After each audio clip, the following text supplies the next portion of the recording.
Baik Bapak Ibu dan para hadirin sekalian, selanjutnya kita akan memasuki ke sesi di mana sesi berikutnya adalah mengenai transformasi perbankan digital.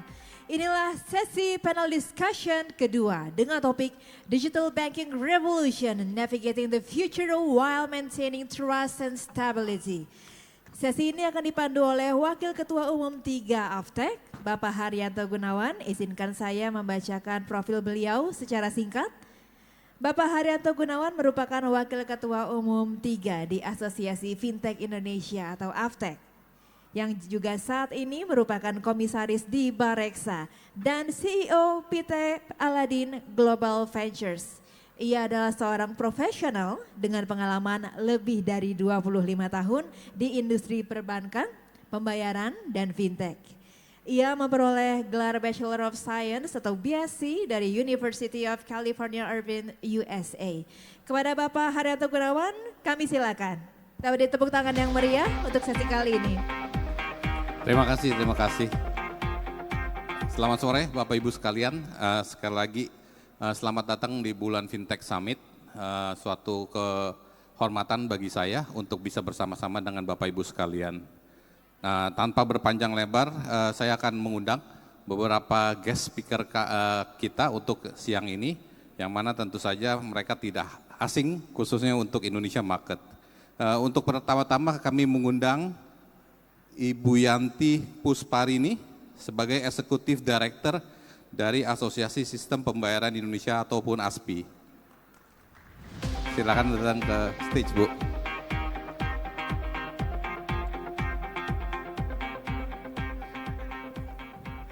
Selamat siang. Ibu Yanti Pusparini menjabat sebagai Executive Director di Asosiasi Sistem Pembayaran. Setelah belum bergabung dengan ASPI, beliau juga merupakan Head of Fulfillment, Service and Operation di Bank of America Merrill Lynch. Beliau meraih gelar PhD pada Strategic Management di Universitas Trisakti. Selamat bergabung, Bu. Untuk berikutnya kami mengundang Bapak Henry Kunaifi to the stage. Bapak Henry Kunaifi adalah pengurus bidang operation, teknologi, dan regulatory reporting di Perhimpunan Bank-Bank Nasional Indonesia Perbanas. Sekaligus juga Direktur Utama dari PT Bank Ina Perdana Tbk. Selamat bergabung, Pak.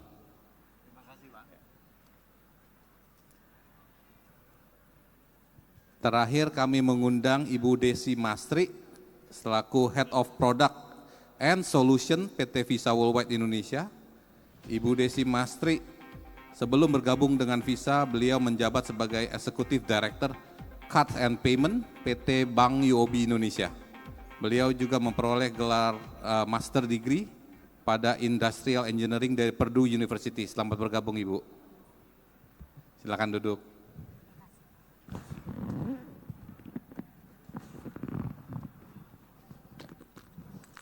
Sangat jarang kita bisa berkumpul bareng-bareng dengan Bapak Ibu sekalian di stage. Mungkin tanpa perpanjang lebar, saya akan mulai pertanyaan pertama. Tolong dibantu dari Ibu Yanti. Ya. Dengan perkembangan digital banking yang pesat, bagaimana ASPI memfasilitasi standarisasi dan interoperabilitas antar sistem pembayaran untuk mendukung ekosistem perbankan digital yang inklusif dan efisien. Silakan, Bu. Ya, terima kasih Pak Haryanto. Selamat siang Bapak dan Ibu. Terima kasih atas kesempatan yang diberikan oleh Aftek kepada ASPI. Jadi untuk mengadres pertanyaan dari Pak Haryanto, kita bisa melihat bahwa saat ini ekosistem sistem pembayaran di Indonesia itu sudah semakin terbuka, Pak. Pelakunya juga semakin beragam, baik dari sisi bank maupun fintech. Bank digital hadir gitu kan sebagai mungkin terobosan yang dilakukan oleh perbankan juga. Dan kalau dilihat tidak cuma pemainnya yang semakin beragam, tapi bisnis model, instrumen pembayaran, kanal-kanal juga semakin beragam. Sehingga ASPI sebagai self-regulatory organization sekaligus lembaga standar nih Pak, yang diamanatkan oleh Bank Indonesia sehingga untuk mendorong interkoneksi dan interoperabilitas dalam sistem pembayaran. Kenapa gitu? Interkoneksi dan interoperabilitas ini merupakan faktor kunci Sehingga ASPI mendorong pengembangan standar. Tujuannya apa? Supaya kita bisa meningkatkan efisiensi dan juga inklusi nih Pak. Karena regardless apakah pelaku jasa pembayaran itu bank konvensional, apakah bank syariah, bank digital, fintech dengan berbagai bisnis modelnya, kalau bicara mengutip kayak Pak Gubernur bilang satu bahasa, satu bangsa, satu bahasa, bangsa, satu bahasa lah ya Pak ya. Ini kita satu bahasanya Pak. Nah dengan adanya standar ini ngomong antar para pelaku itu jadi sama, artinya lebih efisien. Bank baik itu bank digital atau bank konvensional ataupun bank syariah, mau fintech juga kalau ingin terhubung dalam ekosistem sistem pembayaran merefernya ke satu standar saja Pak. Sehingga dari sisi development tentu lebih menyederhanakan lah. Kemudian time to market yang penting ya, karena di era digital ini kalau semuanya lama, mungkin saya veteran nih Pak, generasi kolonial. Di zaman dulu ya Pak, kalau satu bank mau connect katakanlah menerima pembayaran satu biller gitu, itu developmentnya bisa takes months gitu ya. Terus ada yang pakai standar MT101, ada yang MT100, belum protokolnya ISO sekian, ada yang 8583 gitu kan, macem-macem gitu. Nah dengan adanya standar yang dikembangkan dalam sistem pembayaran, mulai 2017 kita ada NSICCS Pak untuk kartu ATM dan debit. Kemudian kita KRIS tadi di sesi sebelumnya juga sudah disampaikan untuk pembayaran QR Code. Yang terakhir Open API Pak. Nah itu kan kita ingin time to market lebih cepat sehingga teman-teman bisa resource-nya bisa untuk inovasi lah Pak. Jangan terlalu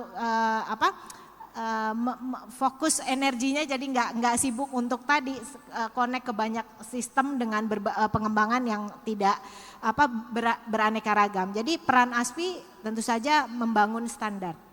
Yang kedua buat merchant juga ini dengan adanya standar ini, dengan adanya interkoneksi ini membuat mereka memiliki base customer yang lebih luas Pak. Nggak peduli lagi siapa acquirernya gitu ya. Dan dari sisi konsumen juga, artinya konsumen bisa regardless source of fund-nya ada di mana gitu. Standar-standar inilah mungkin salah satu kontribusi ASPI untuk sistem pembayaran di Indonesia. Dan kita bangun standar bukan berarti terus standarnya jadi didemin Pak.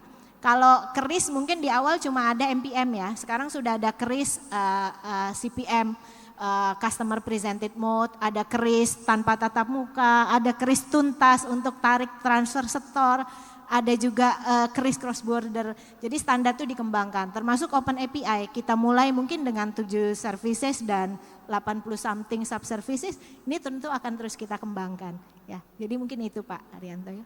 Ya, saya setuju sekali itu Bu Yanti. Tadi ada dua kata yang saya sangat believe, yaitu adalah tadi yang pertama standarisasi dan time to market. Aku rasa time to market itu very important ya, karena kan tadi kita bicara momentum, jangan sampai momentum itu hilang. Kalau momentum hilang jadinya BAU, business as usual. Thank you Bu. Mungkin sekarang berikutnya ke Pak Henry. Pertanyaannya Pak, bagaimana bank-bank nasional dapat menyeimbangkan antara inovasi digital yang cepat dengan kebutuhan untuk menjaga kepercayaan dan keamanan nasabah? Serta apa strategi utama yang dianjurkan oleh Perbanas khususnya untuk mencapai balance tersebut? Terima kasih Pak Har, terima kasih untuk kesempatan bisa tanya jawab, sehingga Perbanas sebagai salah satu institusi atau asosiasi perbankan nasional yang memang tujuannya itu adalah untuk merupakan sebuah wadah untuk bisa membuat sektor keuangan kita ini bisa maju bersama-sama seiring dengan tujuan yang bersama ya. Jadi dalam hal ini memang perbankan kita itu kalau pinjam Bu Yanti tadi ya, zaman baheula itu lama sekali ya. Mau bayar PLN tunggu bisa 2 jam ya. Tapi zaman ini semua di saku kita, lewat HP kita langsung bisa terjadi transaksi, tahu-tahu udah terbayar. Transaksi tahu-tahu udah sampai ke Amerika dan seterusnya. Ini sungguh sesuatu yang menakjubkan, ya. Namun di belakang menakjubkan, tentu ternyata kalau sampai salah menakjubkan juga. Barang udah hilang, ya kan? Jadi duit udah hilang. Nah, balancing antara kecepatan dengan keamanan ini adalah hal yang luar biasa penting di dalam keuangan ini, ya. Nah, belum lagi kalau dengan kondisi hari ini, dengan adanya digitalisasi yang semakin gencar, maka segmen yang menggunakan servis ini semakin banyak, ya. Dengan semakin banyak ini, kalangannya semakin luas. Kalangan semakin luas, semakin gampang untuk diterobos. Atau kalau ada lakukan kesalahan, semakin gampang bisa terjadi. Dan kalau ada penipuan, semakin gampang dan semakin besar penipuannya, ya. Jadi Perbanas mengerti ini adalah situasi yang kita hadapin. Oleh karena itu, Perbanas menganggap yang paling penting itu adalah kita ini harus membangun suatu sinergi antara bank-bank konvensional dengan fintech-fintech yang sudah mumpuni dalam menjalankan digitalisasi. Nah, dengan kolaborasi yang seperti apa? Kolaborasi satu adalah kita masing-masing dengan legal entity yang berbeda, kemudian kita membuat suatu perjanjian kolaborasi, operate bersama-sama, ya. Yang kedua mungkin adalah merger dan akuisisi, ya. Jadi apakah banknya merger dengan fintech atau banknya mengakuisisi sebagian fintech, atau mungkin sebaliknya fintech yang akuisisi bank, ya. Nah, dengan dua model kooperasi yang seperti ini, maka tujuan utamanya adalah tiga, ya. Satu adalah membangun suatu platform digitalisasi yang solid dan memenuhi syarat cyber security. Itu nomor satu. Yang kedua adalah kita ini harus ingat bahwa the weakest chain adalah tempat yang paling gampang untuk diterobos. Nah, weakest chain itu seringkali bukan financial institution, seringkali bukan di fintech, seringkali di users, ya. Nah, weakest chain ini harus terus-menerus kita libatkan, ya. Nah, cara menerobos nasabah ini ada dua. Satu adalah melalui karyawan-karyawan kita. Oleh karena itu, karyawan kita itu harus sadar tentang data-data, informasi itu harus dijaga dan dilindungi, ya. Kemudian yang ketiga lagi adalah nasabah-nasabah harus mengalami literasi, edukasi, literasi, kemudian lebih dari itu mungkin inklusi keuangan. Dengan inklusi keuangan, maka segmen-segmen yang tadinya unbank itu menjadi terikutkan, kemudian dengan keterikutan mereka diberikan lagi edukasi. Sehingga mereka juga mengerti ternyata risiko di sektor pembayaran, sektor keuangan ini ternyata cukup besar. Sehingga perilaku mereka juga menjadi terubahkan accordingly, ya. Jadi intinya masyarakat kita itu harus mengerti ada istilah IAS, Information Asset Security. Jadi information atau data harus kita semua sadar ini adalah aset. Karena ini adalah aset, maka harus ada dijaga security-nya. Jadi IAS security, ya. Jadi demikian kira-kira Pak Haryanto. Jadi 3 hal. Satu adalah platform, ya, dengan cyber security yang tinggi. Kedua adalah edukasi kepada orang kita. Ketiga adalah inklusi keuangan dan literasi keuangan. Lebih kurang gitu, Pak. Ya. Terima kasih Pak Henry. Tadi betul sekali itu ya. khususnya dari sisi tadi yang kita namakan literacy dan financial inclusion, itu adalah satu kesatuan yang tidak bisa kita pisahkan.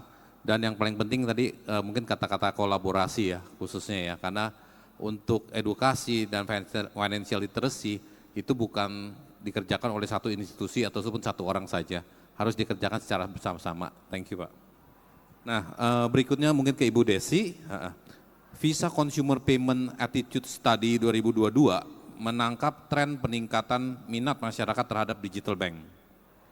Apa faktor yang mempengaruhi peningkatan tersebut dan bagaimana industri merespon pergeseran demand dari consumer sendiri?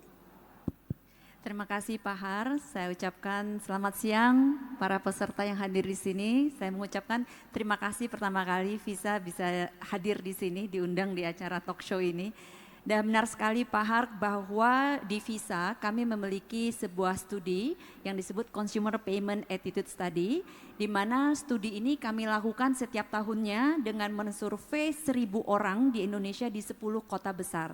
Nah responden ini antara gendernya equal ya, antara wanita dan pria, juga in terms of generasi, juga across generasi, baik generasi muda yaitu Gen Z, Gen Y, dan generasi yang lebih tua seperti kita, Pak Har ya, Gen X, dan juga mungkin ada baby boomers.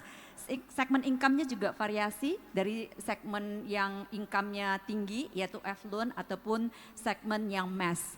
Nah dari survei ini insight yang kami dapatkan bahwa minat masyarakat Indonesia terhadap digital bank ini setiap tahunnya mengalami peningkatan. Kalau 2 tahun lalu hanya 75% dari responden ini yang mengatakan berminat untuk digital bank. Dari survei yang terakhir kami lakukan tahun lalu itu sudah menjadi 90%. Artinya 9 dari 10 orang mengatakan mereka berminat dengan digital bank. Nah mungkin perlu kita telaah tadi faktor penting apa yang membuat masyarakat Indonesia ini sekarang sudah tidak asing lagi dengan digital bank dan sangat berminat. Faktor pertama itu karena digital bank ini memberikan service yang available anytime, 24 hours, 7 days a week. Beda dong kalau yang tradisional dengan physical branch, cabang, kan ada jam operasi cabang ya. Kalau nggak salah jam 2.30 cabang udah tutup ya Pak. Nah kemudian juga hari weekend tutup, libur nasional tutup. Nah makanya nasabah Indonesia jadi senang nih dengan digital bank, ada kapan aja. Kemudian faktor kedua mereka mengatakan bahwa digital bank ini saya bisa akses di mana saja sesuai yang convenience-nya saya. Sementara kalau traditional bank atau cabang saya butuh energi, tidak hanya waktu, tidak hanya saya butuh kendaraan menuju cabang, belum lagi waktu antrian di cabang tersebut. Sementara dengan digital bank saya bisa akses di mana saja. Nah, faktor ketiga cukup menarik. Mereka mengatakan bahwa mereka merasa aman dengan digital bank karena kalau ke cabang mereka khawatir ada resiko takut dirampok gitu ya. Nah itu bagi segmen yang berminat. Perlu juga mungkin kita pahami mengapa ada segmen masyarakat yang masih belum mau nih dengan digital bank. Nah inilah PR bagi kita semua para pelaku di industri untuk mengantisipasi concern dari segmen yang ini. Di mana ada 3 hal yang mungkin saya quote di sini semuanya terkait masalah trust ya. Yang pertama mereka khawatir rekeningnya mereka kena hack. Ada juga mereka khawatir transaksi mereka kena fraud. Dan yang ketiga mereka khawatir karena digital bank transaksinya ini nggak stabil. Belum mereka mungkin transaksi tiba-tiba rekeningnya udah belum sukses transfer ternyata sudah dipotong. Nah itu yang menjadi concern. Nah inilah yang dia pentingkan sesuai dengan tema kita hari ini bagaimana kita menavigate masa depan dengan revolusi digital bank ini tapi tetap memaintain trust dan stability. Nah untuk poin yang terakhir apakah bagaimana industri menyikapi perubahan perilaku konsumen dan dengan kebutuhan yang sekarang tentunya makin demanding ya karena begitu banyaknya exposure dari para masyarakat dengan berbagainya platform digital yang ada dari teman-teman fintech semua sudah memberikan begitu banyak kenyamanan dan kecepatan ya. Nah tentunya sangat senang kita melihat bahwa para pelaku industri ini sudah berlomba-lomba memberikan proposition digital banking. Baik tadinya bank yang tradisional berfokus hanya ke fisikal cabang, sekarang sudah mulai banyak menawarkan layanan digital bank melalui mobile banking gitu ya. Apalagi juga yang fintech-fintech yang berbasis fintech kemudian membeli lisensi bank yang juga memberikan penawaran digital banking yang luar biasa seamless ya. Tanpa ribet, dengan cepat dan seterusnya. Nah, tentunya ini adalah sangat-sangat positif untuk kita sikapi, dan tentunya jangan lupa siapapun pelaku ini memperhatikan tadi trust customer harus dipertahankan. Begitu Pak Har. Ya, terima kasih, setuju sekali. Apalagi untuk teman-teman Bapak Ibu sekalian yang ada di sini, saya yakin ini semua adalah bankable population. Mungkin ada yang bisa angkat tangan apabila ada yang pernah ke cabang dalam waktu 6 bulan terakhir. Kalau tidak ada, saya rasa semua dilakukan melalui digital banking. Oke, mungkin berikutnya kita pindah lagi ke Bu Yanti. Pertanyaannya adalah bagaimana ASPI berperan dalam mengedukasi masyarakat dan meningkatkan kesadaran akan keamanan serta privacy, khususnya dalam penggunaan layanan perbankan digital. Mungkin tadi udah ada beberapa yang disampaikan ataupun dijelaskan oleh Ibu Desi ataupun Pak Henry atau Bu Yanti sendiri. Tapi monggo silakan kalau mau ditambahkan. Baik, terima kasih Pak Har. ASPI kan role-nya itu self-regulatory organization di sistem pembayaran Pak. Anggota kita itu penyelenggara jasa pembayaran dan penyedia infrastruktur pembayaran. Jadi bank, fintech, prinsipal, switching gitu. Nah di situ kita mainnya Pak. Artinya ASPI menerbitkan ketentuan ASPI yang wajib diikuti anggotanya Pak. Dalam hal ini misalnya kita menerbitkan ketentuan teknis dan mikro ya untuk pedoman edukasi Pak kepada konsumen dan merchant. Misalnya untuk KRIS, standarnya bagaimana sih materi yang harus ada dalam mengedukasi consumer ini. Kemudian kepada merchant, apa saja yang harus disampaikan gitu. Sehingga informasinya itu konsisten, seragam, mudah dipahami gitu. Jangan sampai bervariasi sehingga menyulitkan konsumen untuk paham fitur-fiturnya. Nah ini area bermainnya ASPI Pak Har. Jadi menambahkan tadi yang sudah disampaikan. Kalau kita lihat memang adopsi dari instrumen dan kanal-kanal pembayaran digital di sistem pembayaran itu luar biasa cepat gitu ya. Tadi sudah disinggung kan, KRIS itu per bulan udah 20 triliun rupiah loh Pak, luar biasa gitu.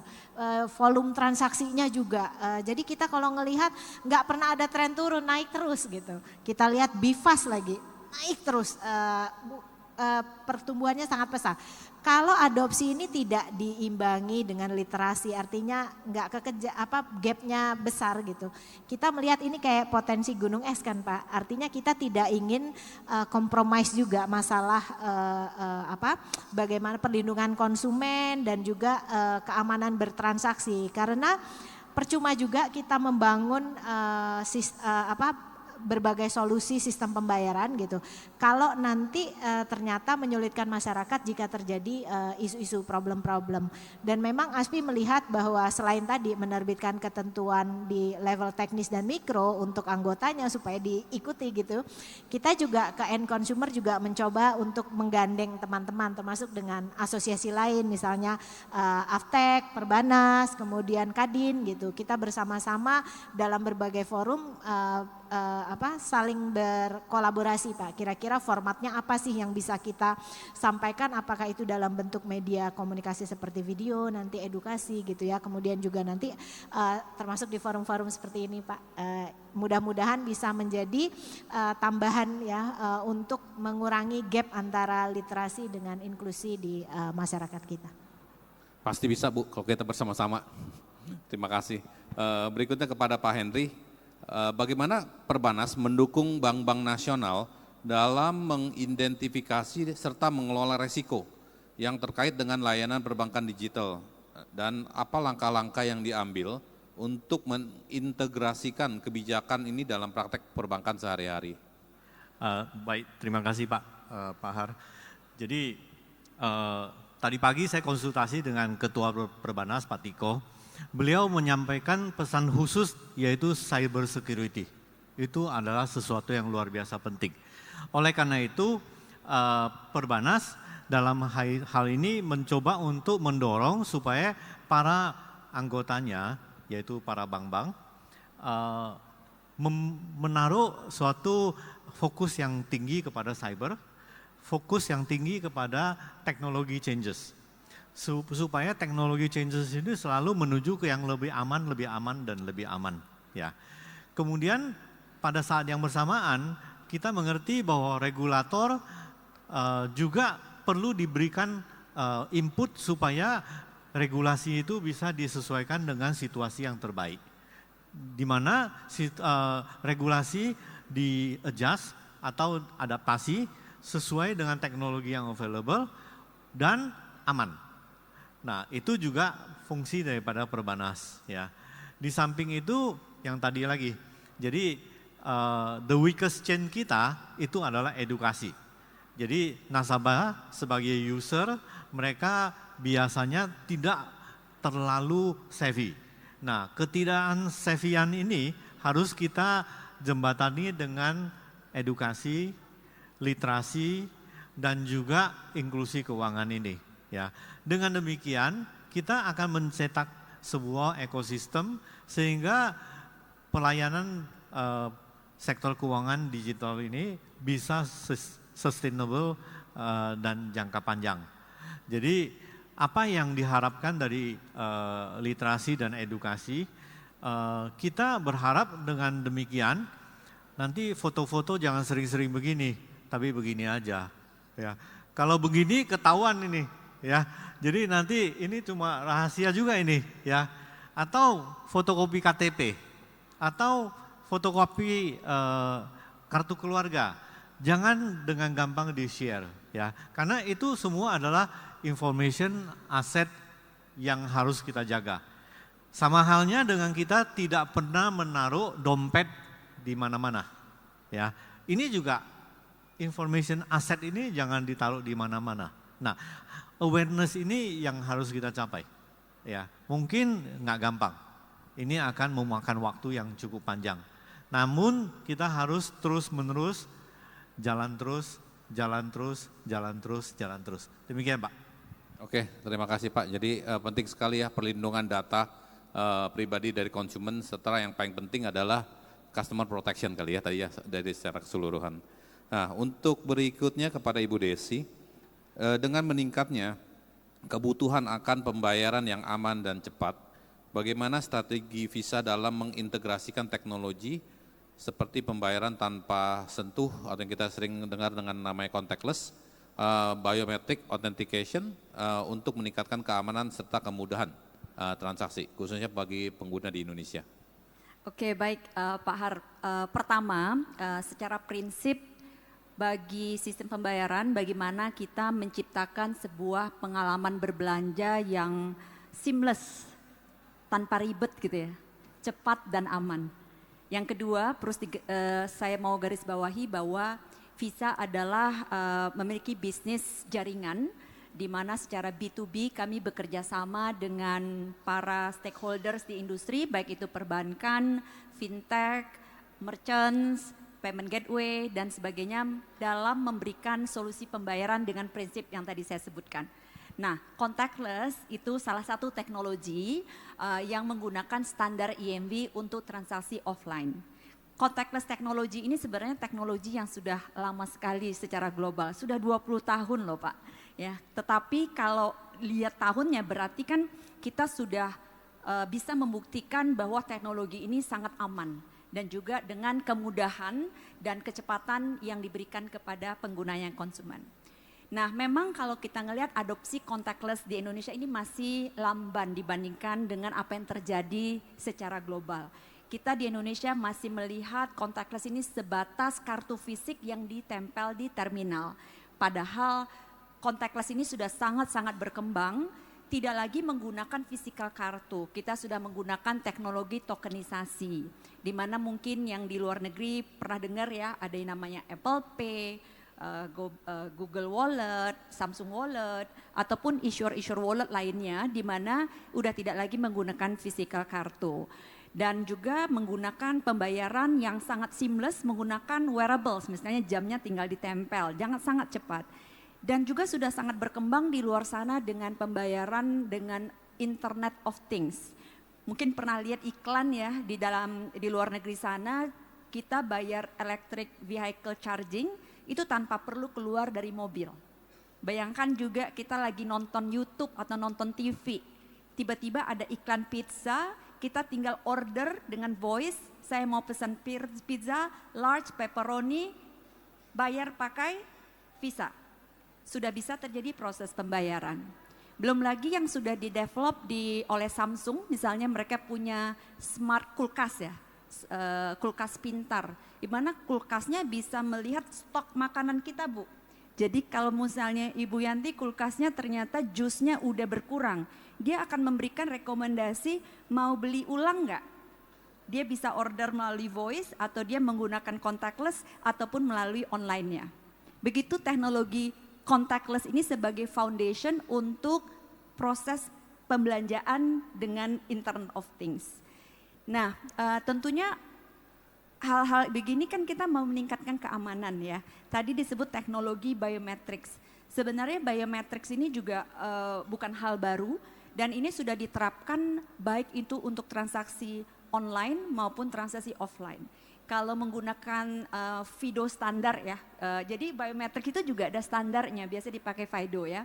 Itu adalah standar menggunakan fingerprint atau facial atau juga voice. Nah, kalau kita lihat tadi yang order lewat TV gitu, dia bisa pakai voice, ya. Dia bisa kalau mobile atau buka wearables itu sebenarnya sudah menggunakan biometrics facial. Waktu kita buka Apple Pay, dia lihat facial kita bisa langsung transaksi. Nah, bagaimana dengan online? Mungkin di Indonesia kita masih terbiasa menggunakan OTP. Nah, autentikasi mengenai OTP di beberapa negara, jangan jauh-jauh, Singapura.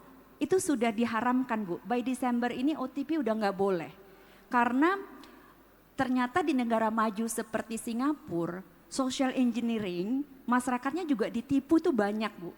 Jadi tidak hanya hanya di Indonesia yang customer kita meskipun kita sudah edukasi, jangan sharing OTP, tetap aja bisa ketipu ya. Nah di Singapura akhirnya give up regulatornya. No longer pakai OTP, mereka meminta sekarang authentication menggunakan biometrics atau menggunakan PIN mobile ya. Kalau yang jadi karena di Singapura mungkin udah hampir 100% masyarakatnya udah digital banking. Jadi tidak lagi perlu SMS, jadi lewat PIN app-nya atau biometrics menggunakan mobile apps-nya. Mudah-mudahan ini juga dengan tadi 9 dari 10 masyarakat Indonesia sudah berminat dengan digital bank, kita juga bisa mengharamkan OTP nanti Ibu supaya menghindari social engineering ini. Dan juga mungkin saya nggak tahu ada regulator di sini. Secara teknologi kita di Indonesia masih menggunakan untuk offline masih menggunakan PIN. Padahal kalau tadi prinsip saya sebutkan adalah bagaimana kita menciptakan pengalaman berbelanja yang seamless tanpa ribet. Ya, kita tuh tidak mau lagi sebenarnya menggunakan PIN, dengan biometrics bisa. Nah, karena kalau kita transit di dalam negeri kan masih pakai PIN. Di luar negeri PIN juga sudah mulai ditinggalkan, Pak. Jadi menggunakan yang tadi teknologi biometrics. Dan itu tadi cuma 2 teknologi yang kita bahas di sini ya, contactless, biometrics. Kemarin saya baru pulang dari Singapore Fintech Festival. Tema yang diajukan sekarang itu adalah tentang AI. Kalau di Visa kita sudah banyak menggunakan teknologi AI untuk misalnya real time scoring untuk transaksi yang kita identify ini cenderung untuk fraud atau tidak. Tapi sekarang kita sudah ngomongin generative AI. Memang impact-nya belum banyak, tapi mungkin dalam 5 tahun sampai 10 tahun akan datang, kita akan berada di dunia yang berbeda, Pak. Hopefully, Pak, kita masih ada di sini menyaksikan bagaimana perkembangan dunia digital banking maupun pembayaran dengan AI ini. Kita harus positif, meskipun banyak juga negatifnya kita khawatir. Mungkin aku share sedikit, ini penting banget karena sudah mulai, gimana pun kita sebagai pelaku industri, kita ngelihat hal positif. Tapi tentunya ada yang ekstrim, yang ngelihat negatif ya, dimana ini dalam konteks fraudster. Fraudster mungkin juga ada seminar seperti ini ya, meningkatnya perkembangan teknologi begini kita bagaimana menggunakan kesempatan. Kalau social engineering yang sudah mulai kelihatan adalah menggunakan AI, mungkin viral kemarin Pak Jokowi ya, menggunakan bahasa Mandarin gitu ya. Fraudster juga akan melihat kita nih Pak, jadi informasi. Kita ada di Instagram ataupun mereka bisa ngelihat foto kita. kita melakukan seminar, dia bisa rekam suara saya. Tiba-tiba mungkin dia lihat, oh saya lagi di Singapura. Si fraudster akan menelpon keluarga saya, mengasih tahu langsung melalui video call. Jadi social engineeringnya sekarang tidak lagi pakai SMS atau WhatsApp. Mereka menggunakan video call yang benar-benar muka saya, suara saya ngasih tahu Ibu Desi lagi kecelakaan atau ngasih tahu saya kehilangan dompet apapun itu, minta uang ditransfer. Jadi model social engineeringnya dengan AI ini berkembang, Pak. Nah inilah kita sebagai pelaku, kita juga harus terus meningkatkan kemampuan kita selangkah lebih maju atau 2 langkah lebih maju daripada hal-hal yang negatif tadi. Tapi jangan khawatir, pasti para pelaku di sini sudah pasti memikirkan hal tersebut. Dan bagi Visa, tadi saya sebutkan Visa adalah pelaku bisnis jaringan, sama seperti yang tadi disebut oleh Pak Henry, bahwa paling utama bagi Visa adalah menjaga jaringan kami, Pak. Jaringan ini kan jaringan global. Visa dalam 5 tahun terakhir menginvestasikan untuk cyber security itu Pak 10 miliar dolar. Untuk catatan, betapa banyaknya hackers itu mencoba menerobos sistemnya Visa. Tahun 2022 lalu kami bisa memprevent fraud itu sejumlah 27 miliar dolar. Jadi memang penting sekali Pak yang Pak Henry sebut, bagaimanapun teknologi yang kita siapkan, the heart of us ya, the DNA-nya kita adalah menjaga keamanan ini. Karena itulah kunci tadi untuk trust terhadap yang kita dapatkan dari masyarakat. Kalau satu dari kita mulai tidak bisa menjaga trust itu Pak, masyarakat pasti turun tingkat, dan tidak hanya terhadap institusi tersebut tapi terhadap the whole industry. Jadi itu tadi saya setuju banget, adalah ini sangat penting untuk semua pelaku menaruh ini sebagai hal yang terpenting. Begitu Pak. Oke, terima kasih. Kalau kita bicara teknologi, inovasi, security, saya rasa duduk seharian juga tidak selesai topik ini. Tapi ya, karena kita masih ada beberapa topik berikutnya, sekali lagi banyak terima kasih kepada Bu Yanti, Pak Henry, Bu Desi. Mudah-mudahan tadi bisa memberikan insight yang baik kepada Bapak Ibu sekalian yang ada di sini. Sekali lagi terima kasih dan selamat mengikuti acara berikutnya.